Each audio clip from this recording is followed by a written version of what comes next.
heard what the Democrats want to do with our Second Amendment rights. When Beto O'Rourke came to a presidential debate stage and told all of you peaceful, freedom-loving patriots, hell yes, we're going to take your AR-15s and your AK-47s.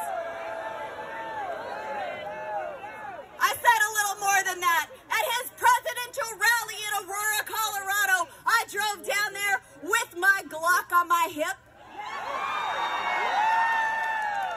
I looked him in the eye and I told him, hell no, you're not. Colorado Congresswoman-elect Lauren Boebert was there rallying a crowd of patriots at the Million MAGA March in D.C. just a couple of weeks ago. She was showing her support for President Trump and the Second Amendment. And now the pro-gun activist who, quote, straps a Glock to her hip, because she actually does that, is looking to carry her weapon on Capitol Hill grounds when she takes office in January. She tweeted out, "Our constitutional right to bear arms exists even in places that reject this fundamental principle." Boebert is the first woman to represent Colorado's 3rd congressional district. She joins us now. Lauren, first off, congrats on the big win. Thank you so much. It is such an honor to not only be the first woman to represent and serve the people of Colorado's 3rd district, but I'm the first mom to do so. That's fantastic. Now tell us about this quest to carry on Capitol Hill. How is this going to play out, you think? Well, being in Washington, D.C., like most Democrat-ran cities, there is a very huge problem with violent crime. Their crime rate in Washington, D.C. is 158 times higher than the national average. Buck, I am 5'0". I'm 100 pounds. If there was an aggressor that came to do me harm, I don't know if I could really fend him off with my fist. And that's exactly what I was telling Beto O'Rourke last year, that he wanted to strip my right away to defend my life and even the people around me. And so I absolutely intend to get my concealed carry permit in Washington, D.C. and carry on the Hill. As of right now, there isn't anything that would prevent me from doing so. And I don't want to rely on Capitol Hill police to put their lives on the line and at risk in defending me.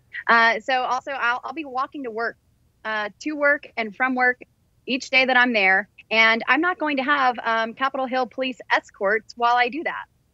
Are you getting pushback already, though, from the powers that be in D.C.? Do you think that there's a realistic chance you might be successful in this one? Because, as you know, our nation's capital, bizarrely, as a Democrat stronghold, doesn't really believe very much in citizens' right to bear arms at all. Most Democrat-ran cities and states don't. They don't believe that we, the people, know how to take care of ourselves. They believe that government is the almighty power that knows how to take care of us better than we know how to. So I haven't seen that pushback just yet. But then again, these stories just started coming out while all of us are at home. So I'll be back in D.C. next week to finish up the freshman orientation. So we'll see what everybody says when I get back. Speaking about at home, you also tweeted out about Thanksgiving lockdowns. If anyone tells you that you can't celebrate Thanksgiving in your own home, there's a document that says you can. Here's a copy of it. How are things going in your home state of Colorado with the lockdowns? I know I can tell you here in New York, we're way beyond what the science says, and now we just do whatever the Democrat lockdowners tell us. It's terrible that these governors are stepping into people's homes and telling them what they can and can't do. I will absolutely be celebrating Thanksgiving with my family. I've been on the road for a year and have been separated from them far more than I ever intended. And I'll be celebrating Thanksgiving with them. But these are draconian measures that are being put into place. And our rights and freedoms are being stripped from us. Our liberties are being taken away on a daily basis. And just because we are in a pandemic doesn't mean that we don't have rights. I believe that it is government's responsibility to secure our rights and to secure our freedoms and deal with the pandemic.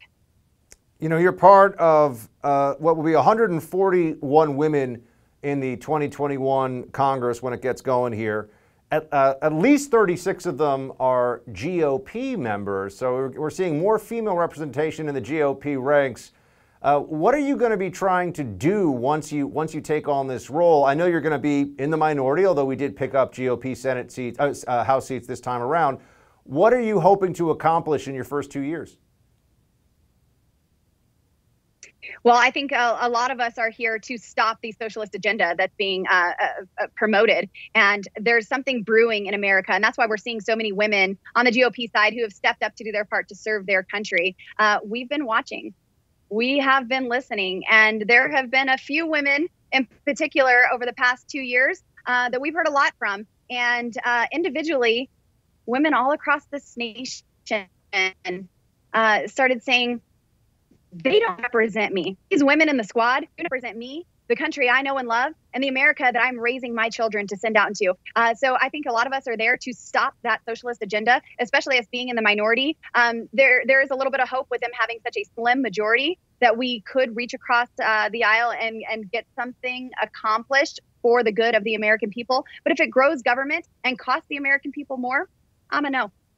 Lauren, you mentioned at least one member of the squad. You're going to be a new incoming, I don't know if we say fresh person. I think it used to be freshman Congress member now. I don't know what the preferred nomenclature is. First term Congresswoman. But Nicole Malliotakis from here in New York City. I mean, there are a handful of you that'll be first time members of Congress and female members of Congress.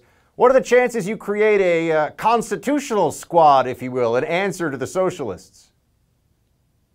You know, I think that's what we're all here to do. So you could put whatever label you want on it or try to group them however you want. But there are 17 of us who were all elected to serve the people in our districts and secure the Constitution. And so that's what we're going to do. I'm fine with whatever label gets put on it as long as we are there doing what we promised our people that we would do. Well, Congresswoman Boebert, great to have you join us. It was fun to interview you when you were still running, and now that I get to say congratulations, even more fun. Thanks so much. We appreciate it, and good luck to you. Hey, Team Buck, just want to say thanks so much for watching The First on YouTube. If you like this video, be sure to give it a thumbs up, and if you want to see more great content from The First, please click that subscribe button.